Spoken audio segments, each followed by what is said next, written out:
O tema desta noite é o segredo da oração. Aquele que aprendeu a orar aprendeu o maior segredo para uma vida plena e feliz. Nas Escrituras, somos informados de que seus seguidores disseram a ele: Senhor, ensina-nos a orar.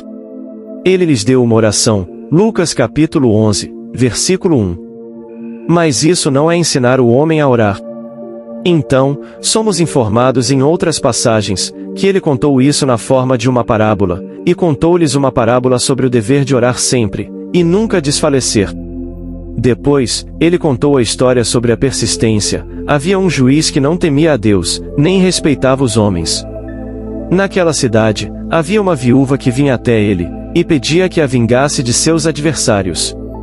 A princípio, ele não atendeu, mas depois disse a si mesmo: embora eu não tema a Deus nem respeite os homens, todavia, como esta viúva me incomoda, vou fazer-lhe justiça, para que ela não venha continuamente me importunar. Lucas capítulo 18, versículo 3. Assim, toda parábola é como um sonho. Todo sonho tem uma única verdade central. Então, quando lemos a história, vemos a necessidade de persistência na oração, até que a dominemos.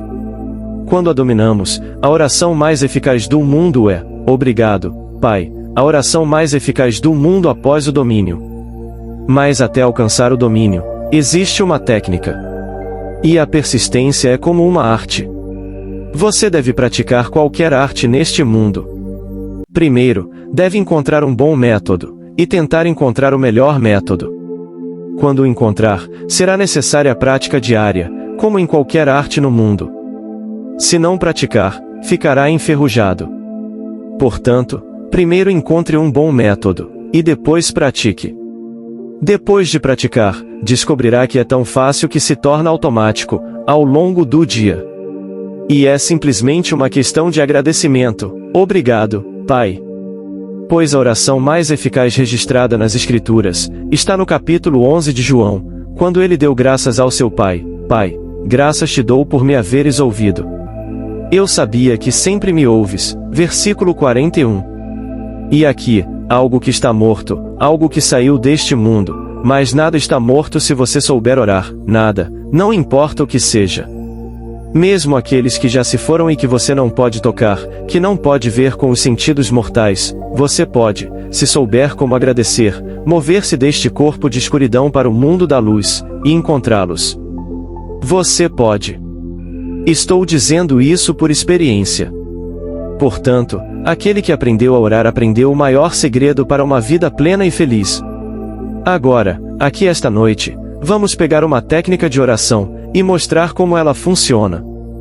Todos os profetas se orientam em direção a Jerusalém quando oram. Agora, cada nome nas Escrituras tem um grande significado. Então, o que é Jerusalém? Ela aparece pela primeira vez, no capítulo 33 do livro de Gênesis, sob o nome de Shalem. E aqui, neste capítulo 33, Jacó chega em segurança à cidade de Shalem, que está na terra de Canaã, e ele ergue um altar. E então vem uma palavra hebraica, que simplesmente significa: a palavra é Eu Eloi Israel. Você encontra em maiúsculas na sua Bíblia, e há uma nota de rodapé que fornece uma interpretação da palavra, que significa: Deus, o Deus de Israel. Então, ele chega a isso. A primeira aparição da palavra está nesse capítulo 33 de Gênesis. Assim, todo profeta se orienta em direção a Jerusalém. Bem, a palavra literalmente significa apontar, a verdadeira direção. Então, eu aponto corretamente com a mão, Yod. Em seguida, vem o nome, que é traduzido como estar seguro de mente, corpo ou estado. Eu aponto com segurança e então percebo isso.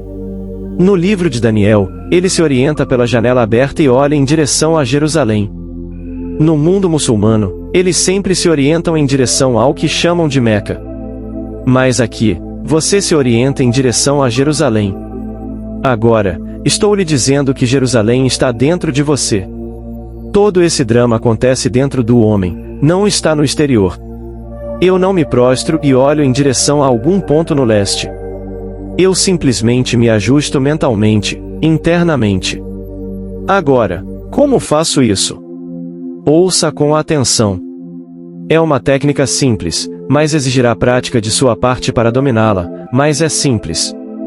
Quando tenho um desejo, agora, esse é meu desejo, eu sei exatamente o que quero, estou apontando diretamente para ele, esse é o meu desejo.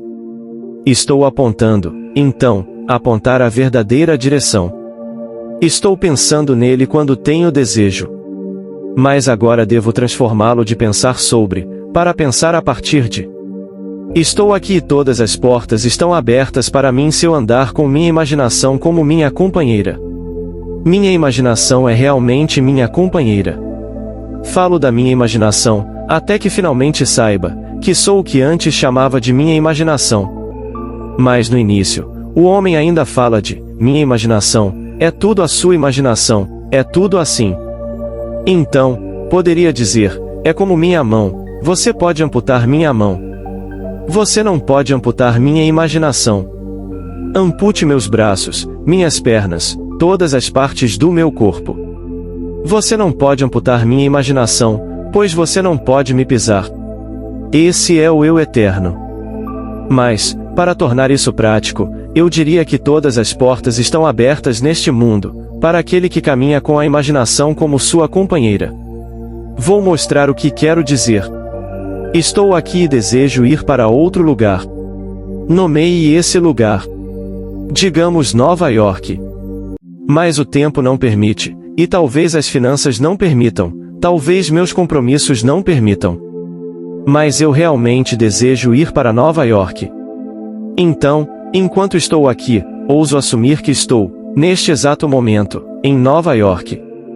Esse ato de suposição é uma saída deste corpo de escuridão, o próprio ato de suposição.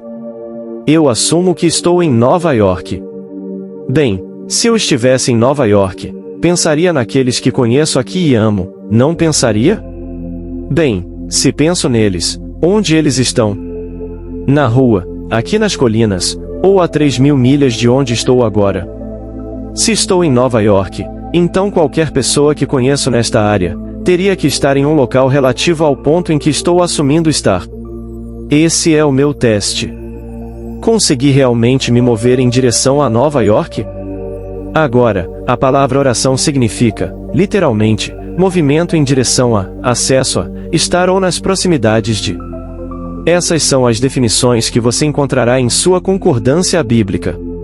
Então, movimento é orientar-me para, antes de tudo, agora, acesso a, estar ou nas proximidades de. Então, estou em Nova York. E se eu estivesse em Nova York, para me localizar e provar que estou lá, pensaria no meu mundo. Isso faz parte do meu mundo. Eu o conheço. Tenho muitos amigos maravilhosos aqui. Tenho amigos ao norte daqui. Tenho amigos ao sul, amigos a leste e sudeste de Nova York, amigos em Londres. Bem, eu veria tudo, todos esses amigos, e teria que vê-los de forma relativa a Nova York. Se estou em Nova York, é assim que veria tudo neste mundo. Agora, devo ter total confiança no ser que fez esse movimento. Bem, quem o fez? Fui eu em imaginação. Posso lhe dizer que, o homem é toda imaginação, e Deus é homem, e existe em nós e nós nele. O corpo eterno do homem, o corpo imortal do homem, é a imaginação, e isso é o próprio Deus, Blake. Então, usarei isso em relação a qualquer coisa, não apenas movimento no espaço, movimento em qualquer coisa neste mundo que eu deseje para mim ou para outro. Não precisa estar confinado a esta pessoa chamada de eu. Tenho uma filha, um filho, esposa, amigos, pode ser relativo aos desejos deles. Se eu os ouvisse agora me dizendo que tenho o que querem, como me sentiria? Como os veria ao me mover de onde desejavam para onde agora me dizem que possuem o que desejavam? Isso é movimento. Todas as coisas são movimento. O primeiro ato criativo registrado nas Escrituras é movimento, e Deus se moveu sobre a face das águas. Tudo é movimento. Um amigo meu, que está aqui esta noite, quando teve aquela visão fantástica. Nela, eu apareci em sua visão e depois de, a maioria de vocês já ouviu, então não repetirei. E ele disse, aprendi algo? Eu disse, sim, você aprendeu a se mover. Você esteve lá no ano do conflito. 2 anos. Bem, 2 não significa 2 anos de períodos de 12 meses, mas durante a forma de conflito. 2 é conflito, é divisão, opostos. Então, durante esse estado, você aprendeu a se mover. E então, tudo foi transformado na visão de sua mente, e o que era um celeiro e um conflito e uma guerra horrível, transformou-se em um castelo. E então ele foi conduzido graciosamente, com segurança, para dentro do castelo e levado aos seus aposentos, seu lar eterno. Ele aprendeu a se mover. Bem, oração é movimento em direção a. É aprender a se mover. Estou aqui e posso me mover em direção a qualquer coisa no meu mundo. Movi-me em direção a uma mudança naquele saldo bancário. Isso é movimento. Qualquer mudança é movimento. Não consigo ver nenhuma mudança que não envolva movimento. Mudo isto, isso é movimento. Movo-me daqui para lá, isso é movimento. Vou para casa esta noite, isso é movimento, e mudo minha posição em relação a onde estava.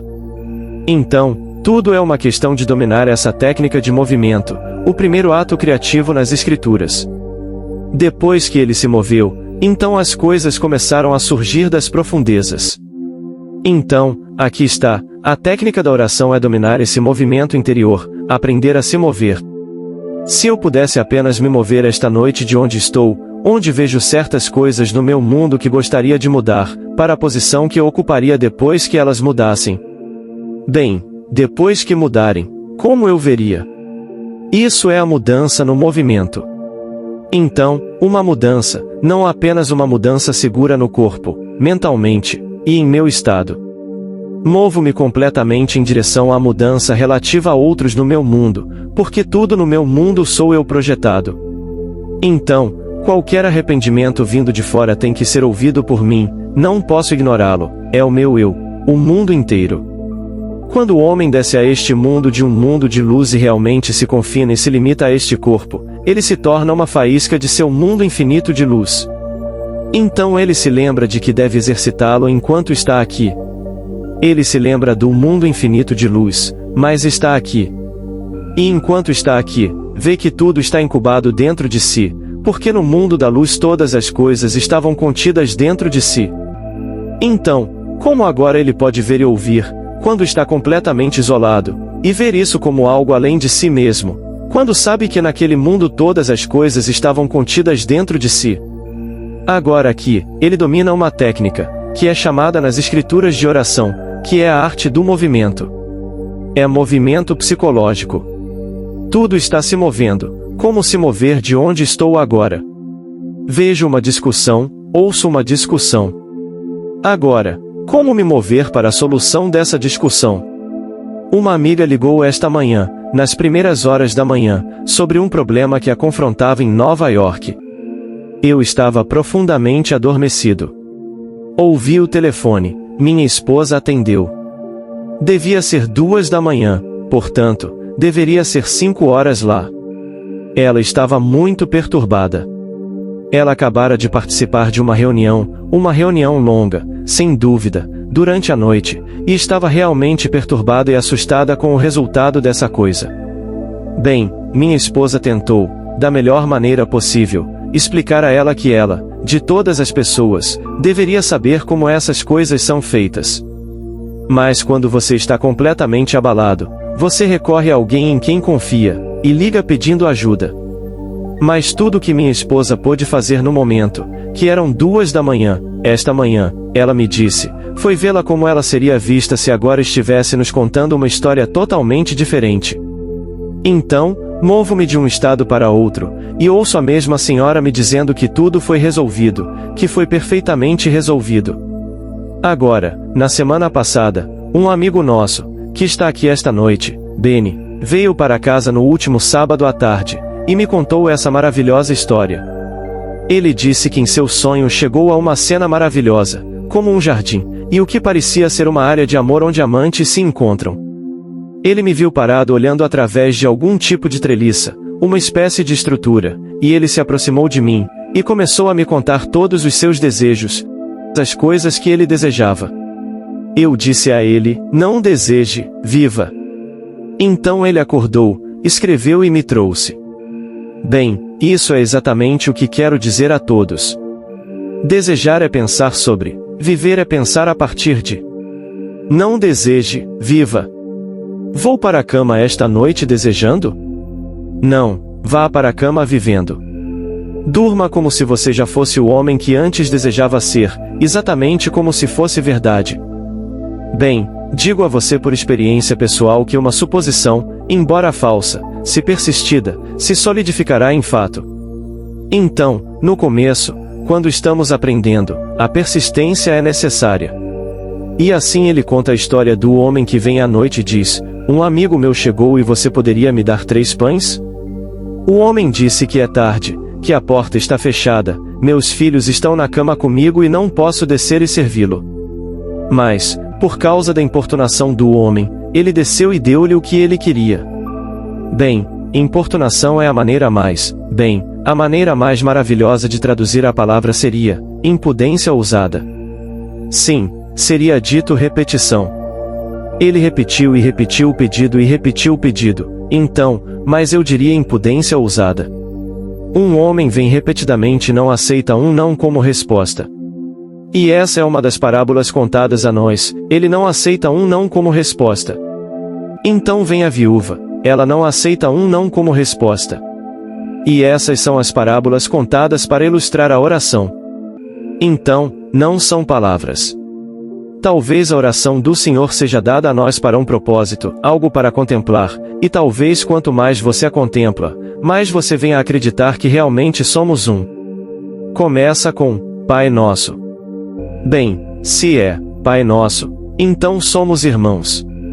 Temos que ser irmãos e irmãs se temos um Pai comum, independentemente da raça, independentemente das nações, independentemente de qualquer coisa. Se eu digo, Pai Nosso, temos que ter uma irmandade comum, independentemente de todas as raças e nações do mundo. Então isso é para levar o homem a pensar que realmente somos um, se temos um Pai comum. Eventualmente, seremos o Pai e saberemos disso. Mas, enquanto isso, ele nos dá uma técnica na forma de uma parábola. E assim, somos aquele que vem pedindo uma mudança na vida, pedindo mais renda, pedindo isso, pedindo aquilo.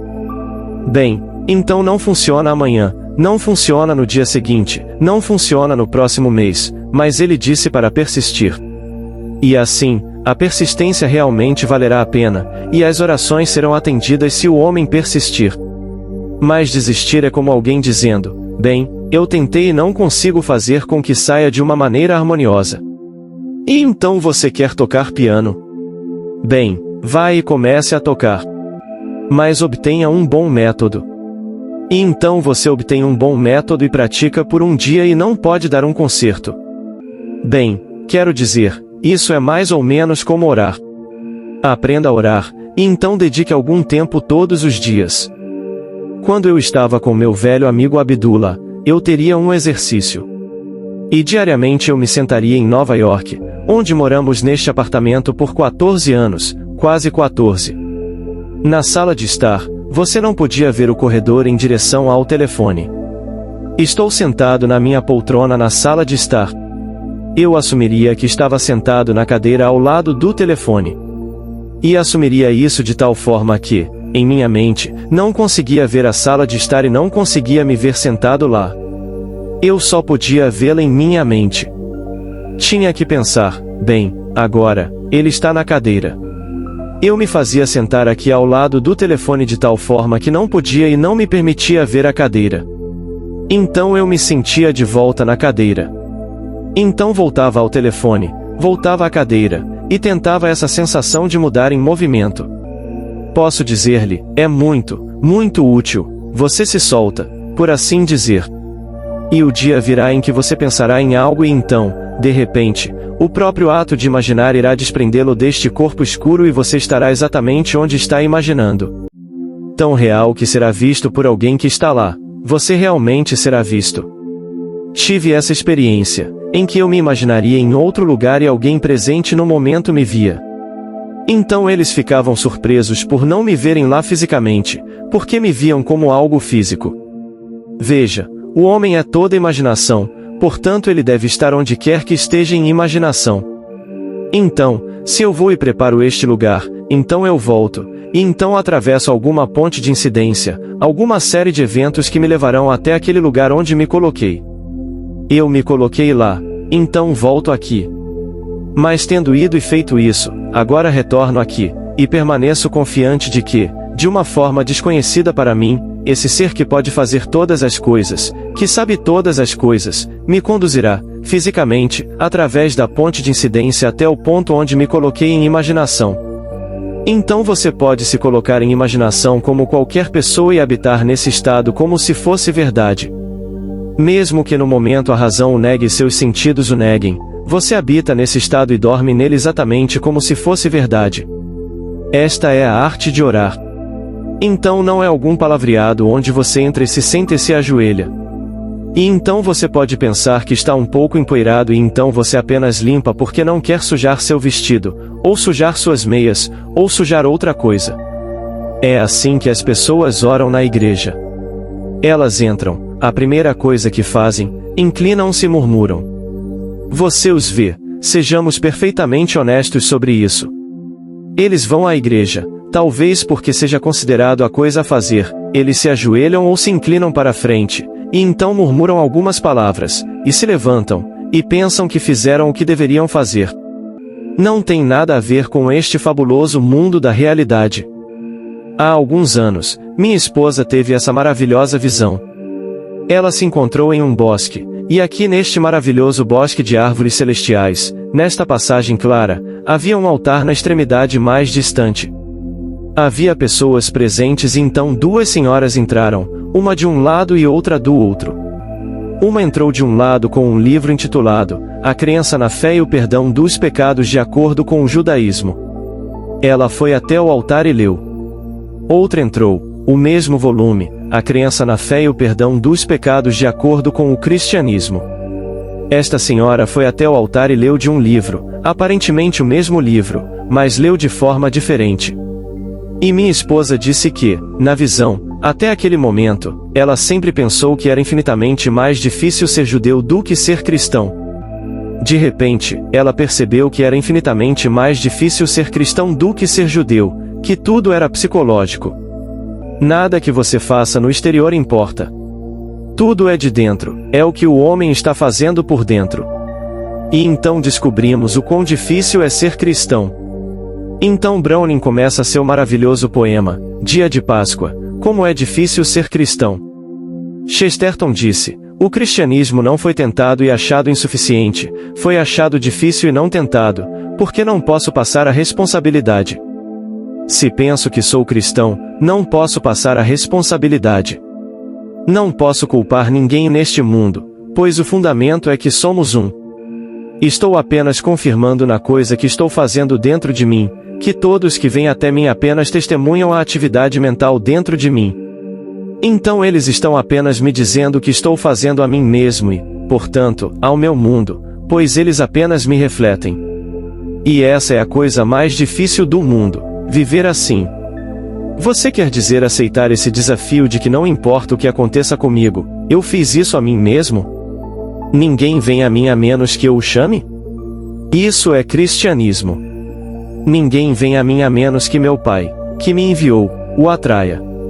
Mas, eu e o Pai somos um, portanto, eu o chamei, se eu e o Pai somos um. E eu o chamei apenas para revelar a minha atividade que ocorre em mim. O que estou fazendo? E então, aprenderei a orar. Pois se eu aprender a orar e dominá-la, posso mudar meu mundo, realmente mudá-lo, e fazê-lo conformar-se ao ideal que eu gostaria de experimentar neste mundo. Então, como eu disse a Benny, digo a você. Se esta noite você ainda está desejando, pare agora, e então ocupe, viva. Como seria se fosse verdade? Isso é viver. Como se sentiria? Qual seria a sensação se fosse verdade que agora sou aquele que gostaria de ser? Como seria? No momento em que você capta esse humor, você está vivendo. Você não está apenas pensando sobre, você está pensando a partir de. E o grande segredo é pensar a partir de, em vez de pensar sobre. Veja, o homem está ancorado aqui neste corpo. Ele está sempre em um pequeno estado e conhece seu saldo bancário e conhece isto, conhece aquilo, conhece o outro, e tudo isso é pensar a partir deste estado. Agora, isso é uma coisa maravilhosa.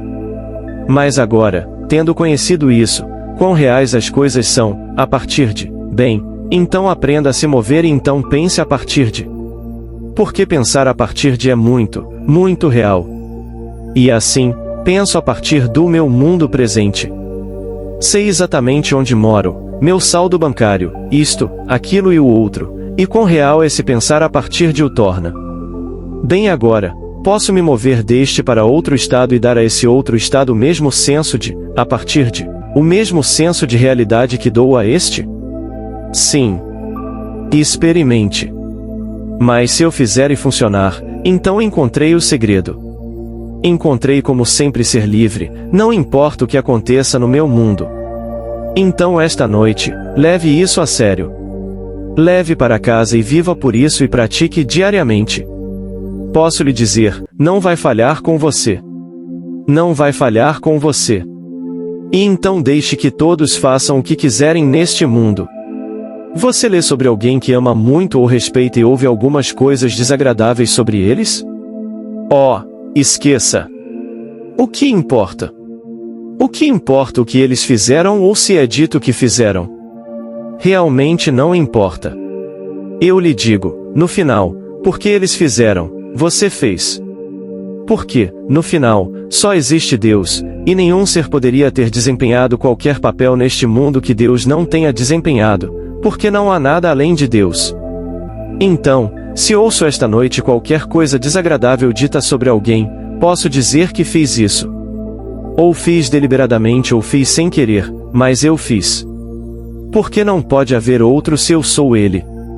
Então não entre no humor de julgar e criticar e fazer todas essas coisas desagradáveis. Deixe-os. Você tem desejos e quer viver nobremente neste mundo. Quem não quer? Posso lhe dizer, é muito mais agradável ser nobre. É muito mais agradável ser generoso. É infinitamente mais maravilhoso apenas amar, infinitamente mais encantador neste mundo. A vida é melhor. Ame-a. Que ninguém lhe diga que ela ou ele, isto é, eles não são dignos. Esqueça. É mais fácil viver de maneira amorosa e generosa. E assim, se outros querem condenar, deixe-os fazer, mas ainda é você mesmo, esse aspecto de si mesmo que você ainda não superou. Mas não caia nessa imagem. E pratique repetidamente. Porque, no final, quando a cortina cair neste maravilhoso drama, o ator supremo se levantará de tudo isso e nós somos ele. Todos nós desempenhamos nossos papéis, os desempenhamos belamente, mas o ator que se vestiu nessas formas é Deus. E nós somos o ator supremo.